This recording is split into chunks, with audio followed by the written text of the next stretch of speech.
सोचिए, आप अपने लैपटॉप के सामने बैठे हैं, काम करने की पूरी तैयारी है, लेकिन जैसे ही आप शुरू करते हैं, आपका फोन वाइब्रेट करता है। एक मैसेज आता है, आप उसे देखते हैं, फिर अचानक किसी सोशल मीडिया ऐप पर स्क्रॉल करने लगते हैं। कुछ मिनट बाद आपको याद आता है कि आपको काम करना था, लेकिन तब तक आपका ध्यान भटक चुका होता है। यही समस्या है, हम ध्यान केंद्रित नहीं कर पाते, और यही कारण है कि हम अपनी क्षमता का पूरा उपयोग नहीं कर पाते। हाइपरफोकस किताब का पहला अध्याय हमें बताता है कि ध्यान केंद्रित करना क्यों मुश्किल है और इसे बेहतर कैसे बनाया जा सकता है। लेखक क्रिस बेली हमें ध्यान, फोकस की ताकत को समझाने के लिए एक रोचक उदाहरण देते हैं। वो बताते हैं कि हमारा ध्यान एक स्पॉटलाइट की तरह है। जब ये सही जगह पर केंद्रित होता है तो हम असाधारण रूप से प्रभावी बन सकते हैं, लेकिन अगर ये इधर उधर भटकता है तो हम ज्यादा कुछ हासिल नहीं कर पाते। अब सोचिए कि आपके पास दिन भर में 40% समय ऐसा होता है जब आप सच में किसी एक चीज पर पूरा ध्यान नहीं दे रहे होते। मतलब आधे से ज्यादा वक्त हम या तो ध्यान भटकाने वाली चीजों में खोए रहते हैं या बिना सोचे समझे किसी काम में लगे रहते हैं। लेखक कहते हैं कि ध्यान केंद्रित करने के दो तरीके होते हैं, हाइपरफोकस और स्कैटरफोकस। इस अध्याय में हम हाइपरफोकस को गहराई से समझते हैं। क्या है हाइपरफोकस? हाइपरफोकस का मतलब है पूरा ध्यान किसी एक चीज पर केंद्रित करना, जैसे कोई पेशेवर शूटर अपने लक्ष्य पर केंद्रित होता है। जब हम हाइपरफोकस मोड में होते हैं तो हमारा दिमाग पूरी तरह से एक ही काम पर लगा होता है और हमारी प्रोडक्टिविटी बढ़ जाती है। क्रिस बेली बताते हैं कि जब माइकल फेल्प्स ओलंपिक्स में तैराकी करते थे तो उनके दिमाग में सिर्फ एक ही चीज चलती थी, रेस जीतना। वो किसी भी बाहरी चीज से प्रभावित नहीं होते थे। यही हाइपरफोकस है। अब सवाल उठता है कि हम अपने दिमाग को हाइपरफोकस मोड में कैसे डालें? हाइपरफोकस मोड में जाने के लिए 3 जरूरी बातें। इंटेंशनैलिटी, इरादा रखना।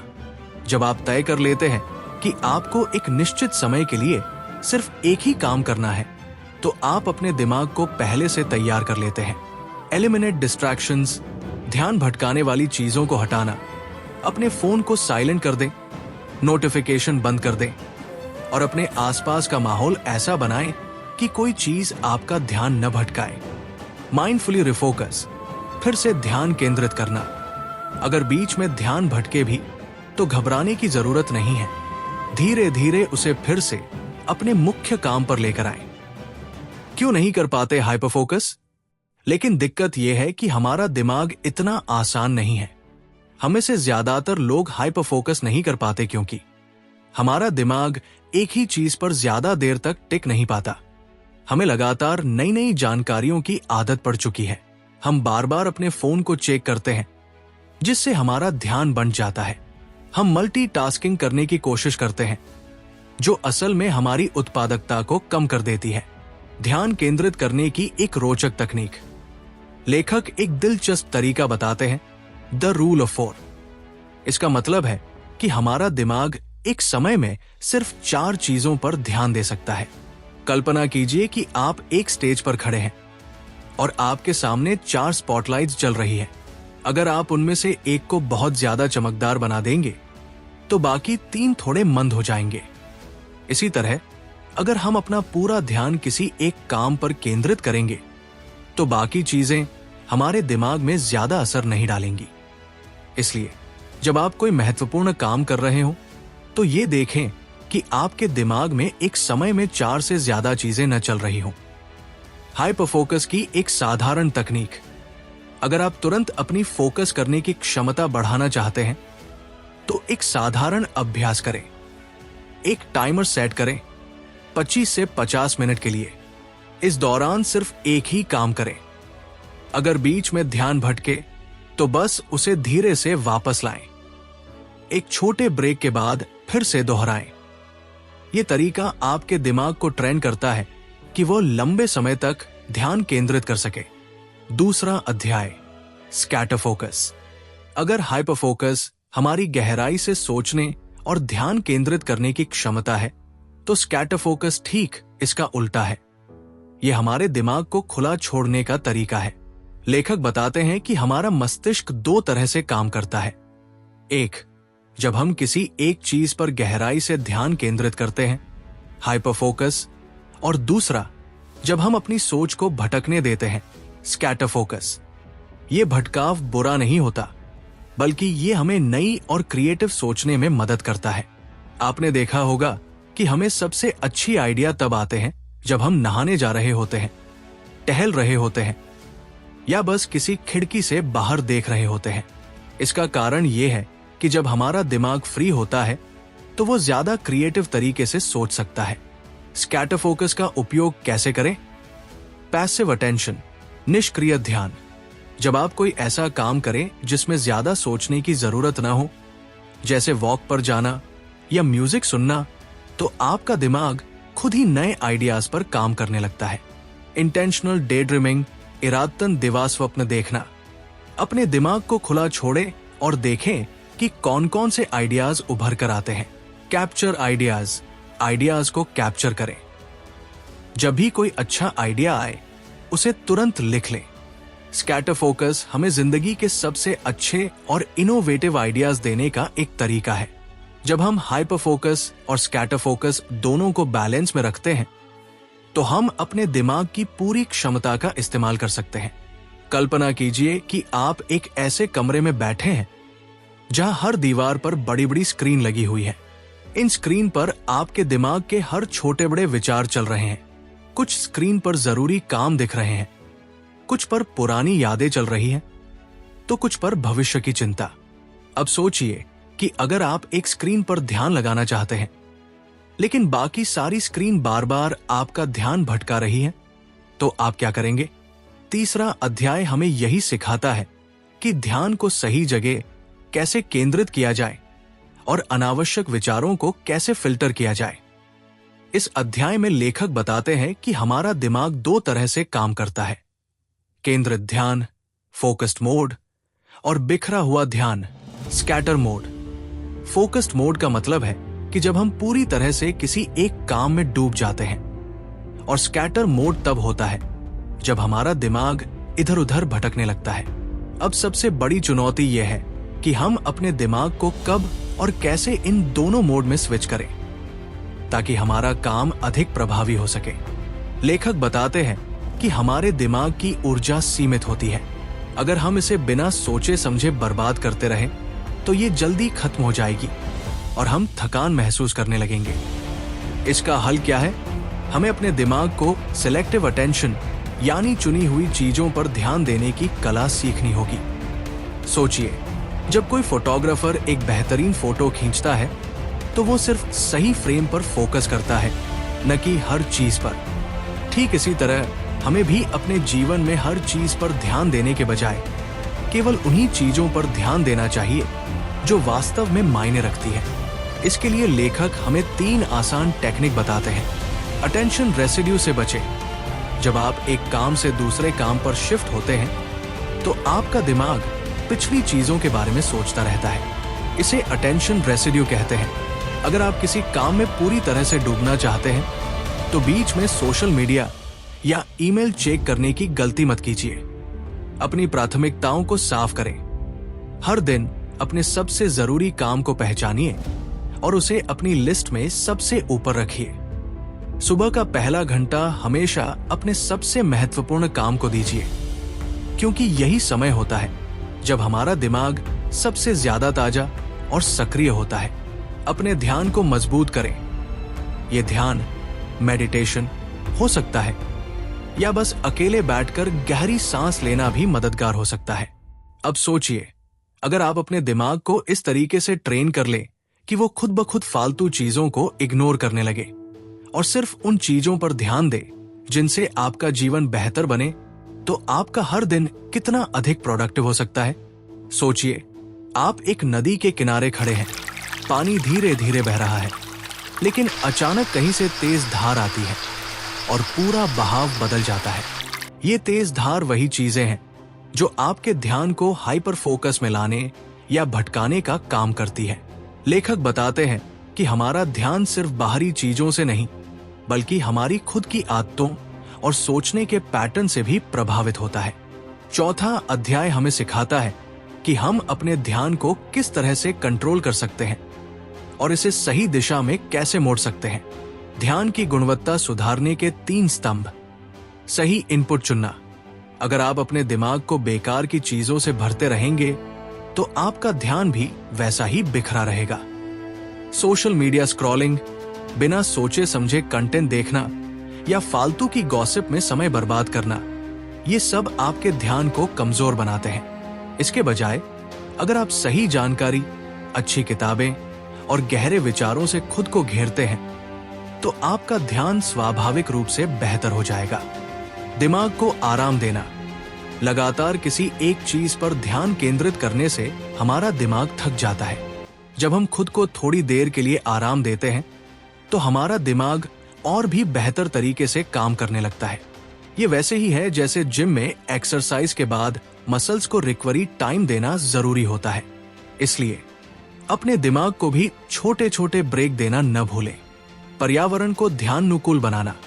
सोचिए कि आप किसी काम में पूरा ध्यान लगाना चाहते हैं, लेकिन आपके आसपास शोर शराबा, बार बार फोन नोटिफिकेशन और ढेर सारे डिस्ट्रैक्शन हैं।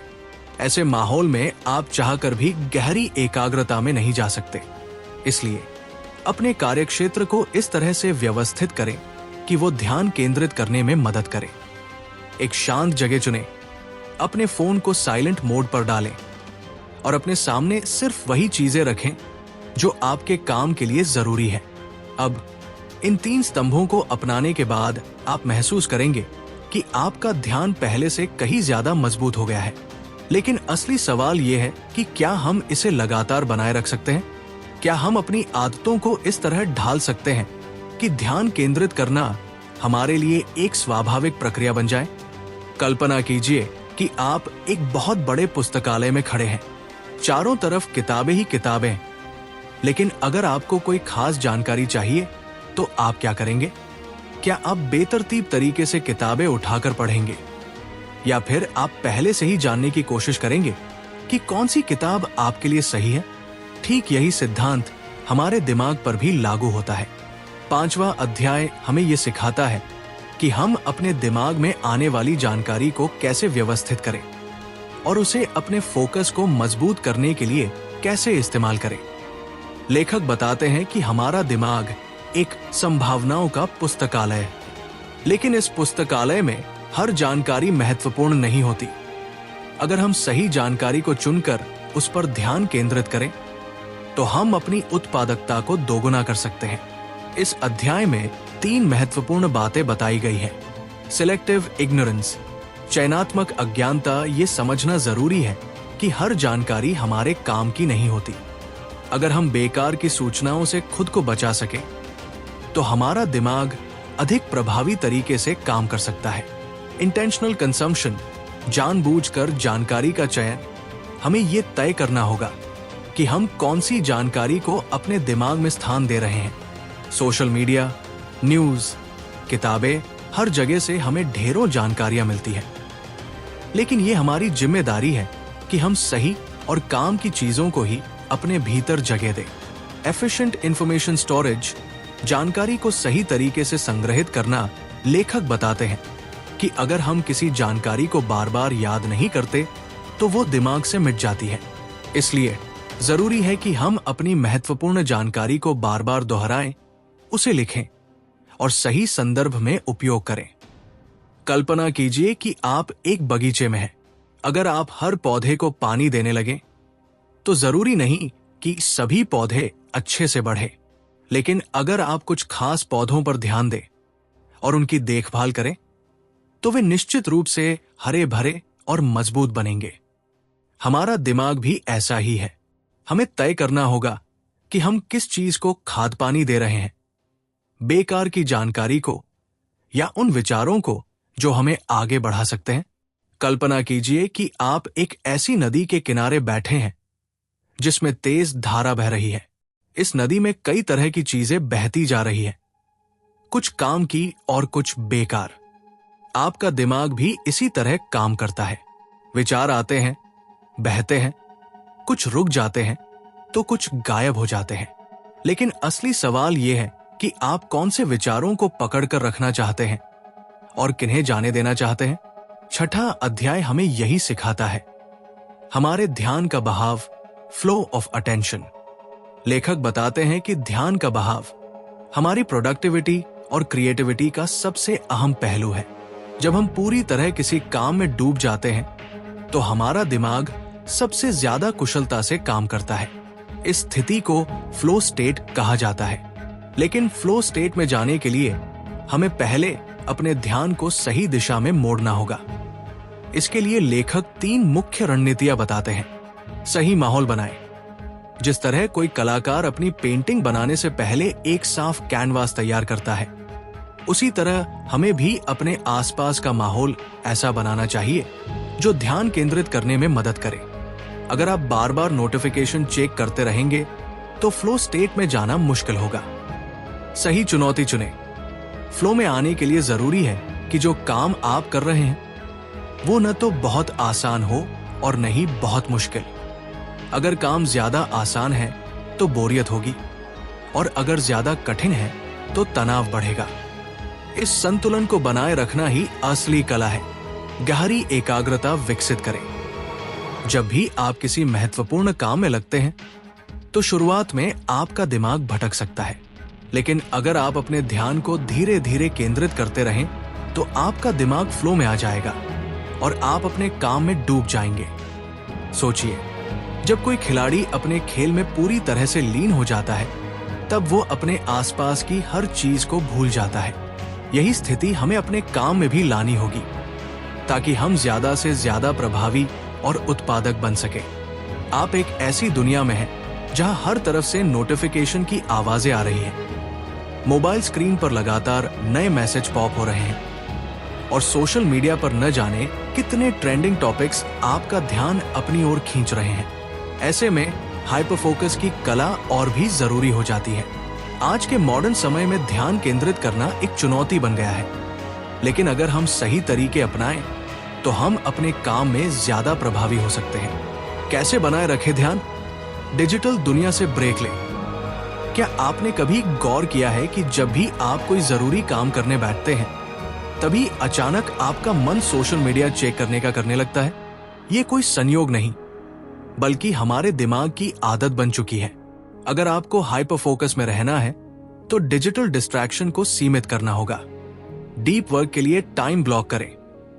मॉडर्न समय में सफल होने वाले लोग वही हैं जो अपने सबसे जरूरी काम को पूरा ध्यान देते हैं। इसके लिए डीप वर्क का कॉन्सेप्ट अपनाइए। हर दिन कम से कम 2 घंटे ऐसे तय करें जब आप बिना किसी रुकावट के सिर्फ अपने महत्वपूर्ण काम पर ध्यान दे सकें। माइंडफुलनेस अपनाएं। अक्सर हम फोकस करने की कोशिश तो करते हैं लेकिन मन भटकने लगता है। इस पर काबू पाने के लिए माइंडफुलनेस मेडिटेशन बेहद कारगर साबित हो सकती है। हर दिन कुछ मिनट आंखें बंद करके अपनी सांसों पर ध्यान दें। यह आपको वर्तमान में रहने और अपनी मानसिक ऊर्जा को सही दिशा में लगाने में मदद करेगा। कामों को प्राथमिकता दें। जब हमारे पास ढेर सारे काम होते हैं तो हमारा दिमाग हर काम को एक साथ पूरा करने की कोशिश करता है, जिससे कुछ भी ठीक से नहीं हो पाता।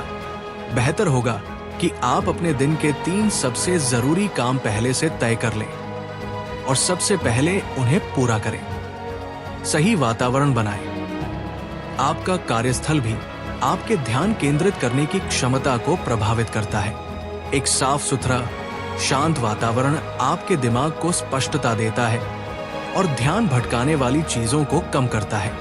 सोशल मीडिया की लत से बचें।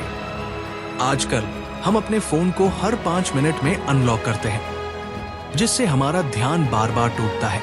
आप अपने फोन में डू नॉट डिस्टर्ब मोड का इस्तेमाल कर सकते हैं या एप्स के लिए समय सीमा तय कर सकते हैं ताकि सोशल मीडिया आपके हाइपर फोकस को नुकसान न पहुंचा सके। ब्रेक लेना भी जरूरी है।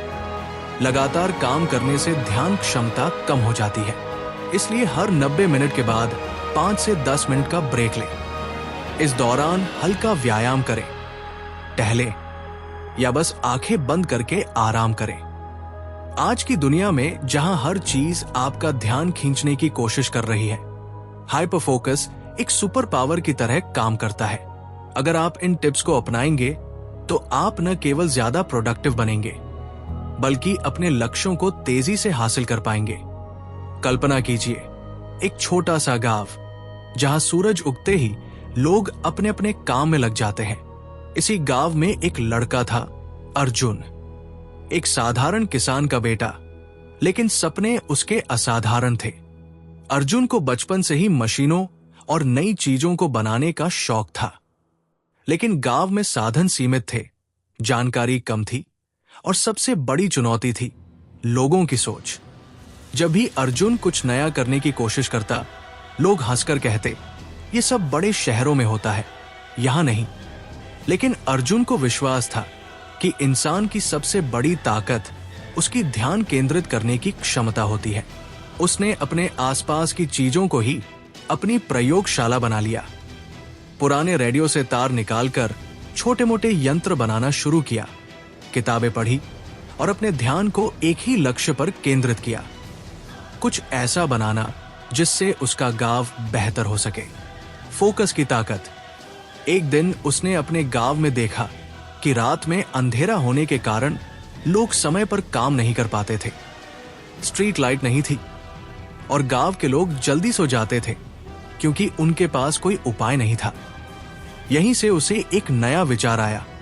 उसने हाइपर फोकस की एक तकनीक अपनाई, द वन थिंग रूल, यानी एक समय में सिर्फ एक चीज पर फोकस करना। उसने तय कर लिया कि वो एक ऐसा यंत्र बनाएगा जिससे गांव में रोशनी आ सके। लेकिन समस्या ये थी कि उसके पास न तो सही उपकरण थे, न ही किसी ने उसे सिखाया था कि बिजली कैसे बनाई जाती है। फिर भी उसने हार नहीं मानी। हर दिन जब बाकी लोग आराम कर रहे होते, वो कुछ नया सीख रहा होता। वो पुराने टॉर्च, बैटरियों और सोलर पैनल्स की तकनीक को समझने में लगा रहता। उसकी यही गहरी एकाग्रता, डीप वर्क, उसे आगे बढ़ा रही थी। शक और कठिनाइयां। गांव के लोग अब भी उसे ताने मारते थे, अरे बेटा, ये सब फालतू की चीजें हैं, खेती बाड़ी में ध्यान लगाओ। लेकिन अर्जुन जानता था कि जिन्हें बड़ा बनना होता है, उन्हें दूसरों की राय से ज्यादा अपने लक्ष्य पर ध्यान देना होता है। उसने अपने दिमाग को इस तरह से ट्रेन किया कि बाहर की आवाजें उसे विचलित न कर सकें। जब भी उसका ध्यान भटकता, वो हाइपर फोकस तकनीक को अपनाता। डिजिटल डिस्ट्रैक्शन से बचना। उसने मोबाइल और फालतू चीजों को खुद से दूर कर लिया। स्मॉल गोल्स सेट करना। उसने छोटे छोटे लक्ष्य बनाए। पहले बैटरी जोड़ना, फिर लाइटिंग सिस्टम बनाना। माइंडफुलनेस और विजुअलाइजेशन। उसने हर रात सोने से पहले कल्पना की कि उसका प्रोजेक्ट सफल हो गया है और पूरा गांव रोशनी से भर गया है। सफलता की पहली किरण। कई महीनों की मेहनत के बाद उसने एक छोटा सोलर पावर बल्ब तैयार किया जो दिन भर सूरज की रोशनी से चार्ज होता और रात में जलता था। जब पहली बार उसने इसे अपने घर के बाहर लगाया तो पूरा गांव हैरान रह गया। अब वही लोग जो उसे पागल कहते थे, उसके पास सलाह लेने आने लगे। अर्जुन ने समझ लिया था कि अगर इंसान पूरी ऊर्जा और ध्यान के साथ किसी चीज पर फोकस करे तो कुछ भी असंभव नहीं। सीख जो हर किसी को अपनानी चाहिए। अर्जुन की कहानी हमें ये सिखाती है कि हाइपर फोकस यानी गहरी एकाग्रता आपकी सबसे बड़ी ताकत हो सकती है। अगर आप लगातार छोटे कदम उठाते जाएं, तो बड़ी से बड़ी मंजिल भी हासिल कर सकते हैं। दूसरों की नकारात्मक सोच को अपनी प्रगति में बाधा मत बनने दो। टेक्नोलॉजी और डिस्ट्रैक्शन से बचकर अपने दिमाग को सही दिशा में लगाओ। आज अर्जुन सिर्फ अपने गांव का हीरो नहीं, बल्कि कई छोटे गांवों के लिए प्रेरणा बन चुका था। उसकी मेहनत से गांवों में रोशनी आई और उसने ये साबित कर दिया कि इंसान कुछ भी कर सकता है। बस उसे अपने दिमाग की ताकत को सही दिशा में लगाना आना चाहिए। अगर आपको ये कहानी पसंद आई तो इसे अपने दोस्तों के साथ शेयर करें ताकि वे भी ये महसूस कर सके कि उनकी क्षमता अनलिमिटेड है। अगर आपको लगा कि ये कहानी आपके भीतर की आग को और भड़का गई है तो इसे लाइक करें और कमेंट में बताएं कि आपका अगला बड़ा सपना क्या है। मैं तहे दिल से आपका शुक्रगुजार हूं कि आप इस सफर का हिस्सा है। आपका हर लाइक, हर शेयर और हर सब्सक्राइब मुझे ये यकीन दिलाता है कि हम सही दिशा में बढ़ रहे हैं। ये सिर्फ एक चैनल नहीं, बल्कि उन लोगों की कम्युनिटी है जो खुद को बेहतर बनाना चाहते हैं। अगर आप हमें और सपोर्ट करना चाहते हैं तो हमारी मेंबरशिप ज्वाइन करें और इस मिशन का हिस्सा बने। ये सफर हम अकेले नहीं, बल्कि आपके साथ मिलकर पूरा करेंगे। धन्यवाद।